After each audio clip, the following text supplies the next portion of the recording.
आमर गोटे प्रतिभा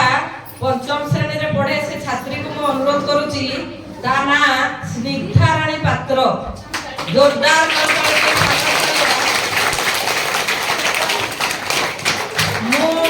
सवितानंद मंदाकिनी प्राथमिक विद्यालय शिक्षयित्री मु निजे गोटे देवगढ़ आम मातृभूमि एई मातृभूमि ऊपर गोटे कविता रचना करिछि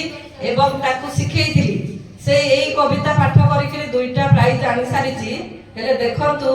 ता टैलेंट अछि कि नै आपण माने जज करिवे एई विद्यालय गोटे छात्री ता ना पुणी आउथरे मु डाकी दोछि ता ना हला स्निग्धा रानी पात्र मंदाकिनी प्राथमिक विद्यालय ताकू अनुरोध करिवि मोर रचित से कविताटी आपण मानकू गाइकी सुनेइबो।